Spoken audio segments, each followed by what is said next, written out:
Welcome back, everybody. Today we're going over a CZ-75 variant, but this one here is the crown jewel of the collection of CZs, if you will, at least in my opinion. It has a ton of different upgrades, bells and whistles, if you will, that your typical CZ-75 variants don't have, even the shadows. Great sights on there, excellent trigger.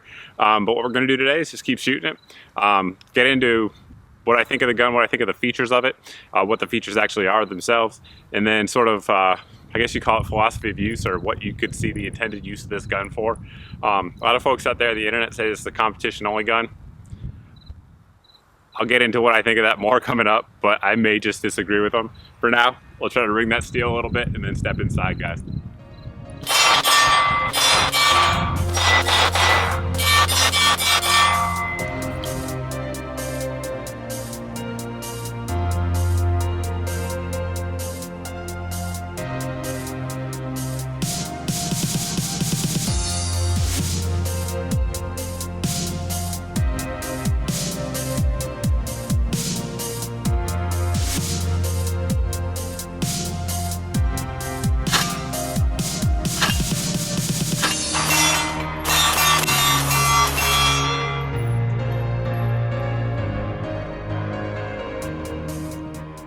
Time for some accuracy testing here. We have the gun, obviously, and we have it loaded up here with 147 grain full metal jacket Wilson combat rounds, and we'll see what it can do.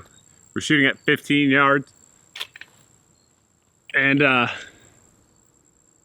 be shooting at the number 7 so you guys can track it on the other camera.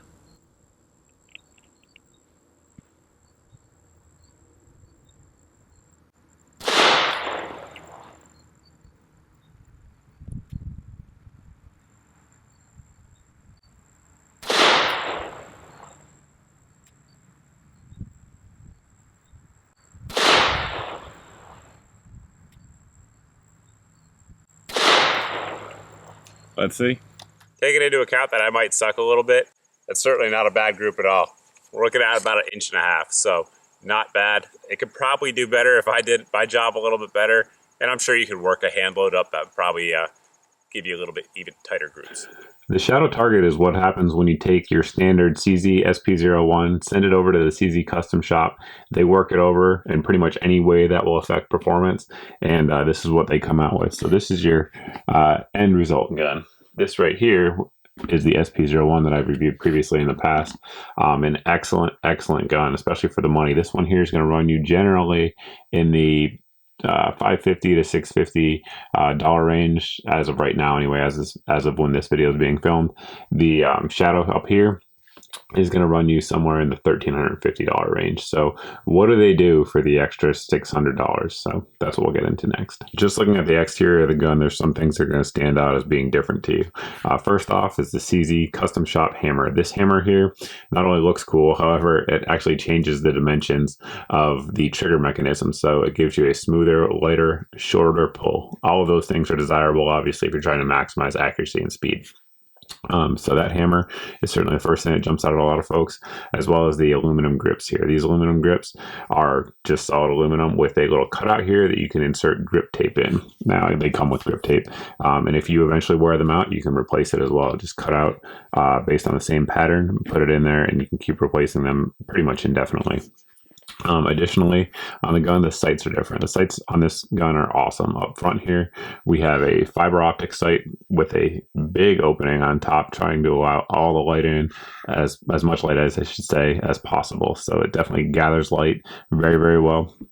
And back here on the rear, we have a fully adjustable, both for windage and elevation, rear sight. And the cool thing about this sight is that it's not just, slapped on there in the original dovetails. They actually mill the slide out and get it down extremely low on your slide. And what that does is it allows you to keep your sights very close to your bore. So that's going to allow you to have very little offset when you're actually shooting. So pretty much once you zero your gun at whatever distance you choose, pretty much wherever you put those sights, the bullet's going to hit it about maybe 1/4 to 1/2 inch below. So extremely easy to calculate your offsets because there really isn't any, and it definitely helps you keep the gun in line with your eyes while you're shooting. Additionally, from the exterior of the gun, you can see that there is an enhanced mag release there. It sticks out a good bit further than what the original one does. We'll try to grab the original one and see if we can actually show the difference here. Here's your original, and here's your enlarged or elongated mag release. Now, at first, I was kind of worried that you may accidentally hit that. However, you won't. I mean, you can pretty much hit it from the side. If you want to depress it, you can, obviously, very easily. But you do actually have to push it in before it actually engages. So just bumping it or carrying it at a holster is not going to do anything. So you actually have to deliberately engage it. It's somewhat difficult to see in here, but there is additional beveling here on the shadow target that isn't found on the factory gun. Additionally, there is no lanyard loop like there is on the factory standard model. The shadow target does away with that just for a more streamlined profile, and the additional beveling is going to allow you to do mag changes a little bit faster. Like the original, the safety on the gun is ambidextrous. However, the one here is much larger and allowing you to positively engage it without question. And one thing I really like about it is the nice ledge that it has on here. It allows you to sort of ride it with your thumb like you would with a 1911 when you're firing, helping you to control recoil and get those fast follow-up shots. And not that the original doesn't have a ledge, but you can see the difference there in size. It really allows you to positively get it with your thumb. In addition to the competition hammer here, they also reprofile the disconnect. They also polish it. So those things are going to combine to give you a shorter reset trigger on there. So let me show you what happens here. In single action here, you pull it, it's extremely crisp. This one here breaks just about 3.5 pounds. And just check out the reset on that. Very, very good, very tactile, audible, and short. And I mean, the brake's just awesome. You absolutely cannot complain about that. In double action mode, this one here breaks right at 8 pounds. Very smooth all the way through. Now, to contrast that is the original gun, which I do believe has an excellent trigger. However, for just a factory standard gun, however, you'll see a difference here. The brake on this one is right about 5 pounds, 5.5 pounds. And it's a little bit mushier, I guess you'd say. It's not quite as crisp, but the reset is really the big difference. You got to go out a lot farther. It's probably almost double the distance of the reset on the shadow target. And one thing that you feel that's totally different, that's giving you some mushiness here on this gun that's not present on this gun, is that the shadow target here takes away the firing pin disconnect. It's gone. So you can see there in the picture that I'm rolling in the difference in how that actually, these two slides actually differ. So this one has the firing pin disconnect, which is going to give you a little bit of mush when you're pulling through and when the trigger is actually breaking. In here, there's absolutely none of that. Now, some folks may be concerned for that in terms of safety. However, the CZ Custom Shop has dropped this pistol repeatedly over and over and over again from a 12-foot ladder and never had a round go off at all. So for years and years, for those of you that are new to pistols, no pistols had firing pin disconnects for decades.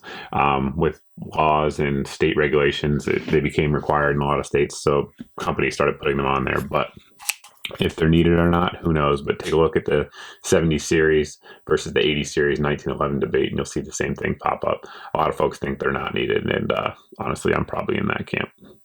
When we disassemble the pistol, we'll see some other differences. So to do that, it's very simple. Just like all CZ-75 variants, you're just going to line these two notches up here. If you have the hammer cocked or even on half cock, it's much easier. Line those two up, and then you take your magazine, push this pin out here, pull it out, and we'll remove it. And you can see, just like all of these 75 variants, the frame itself is actually what the slide rides in. So just to point that out for those of you guys new to the pistol, the frame actually wraps around the slide here. So that's going to allow a couple things. Some folks say it allows for greater accuracy, having contact the whole way down, steel on steel, steel frame, steel slide. That's quite possible as well. But it also allows for a very low bore access for a hammer fired gun, resulting in much less muzzle flip, faster follow-up shots, etc. So very, very nice feature there, how it rides like that. But the thing I wanted to point out by taking this sucker apart is that you have a reduced weight recoil spring, and you also have a stainless steel guide rod here that isn't present on the base gun. Earlier in the video, I mentioned that this gun may not be just for competition, in my opinion. If you're going to use this for defense, one thing I would change out is probably the recoil spring. I'd go with the factory weight in that. However, The reason they go with the lower recoil spring, which is sort of counterintuitive to some folks, is because this is sort of a heavy slide being all steel. And when it goes forward, the faster it goes forward, the more it'll sort of pull the muzzle down. And for competition, you want your gun to sort of be flat. So that's why they do that. They do say to check your gun for reliability with the accuracy, with the ammo that you're going to be using, I should say. And I've had zero reliability issues. I fired Wolf, tons of Minuteman munitions, the Wilson combat ammo, as well as some Hornady XTPs through this gun. None of them have had even the slightest hint of problems with this setup as it comes from the custom shop. So no issues there with the 11-pound recoil spring. Just something to think about if you're going to use it for defensive use. Additionally, they change out the mainspring, which is right back here. They put in a 13-pound mainspring to help with the trigger pull as well. I think I left out a couple things. First off, the finish on it is going to be CZ's polycoat finish in black, very durable stuff. It holds up well to holster wear and just general use.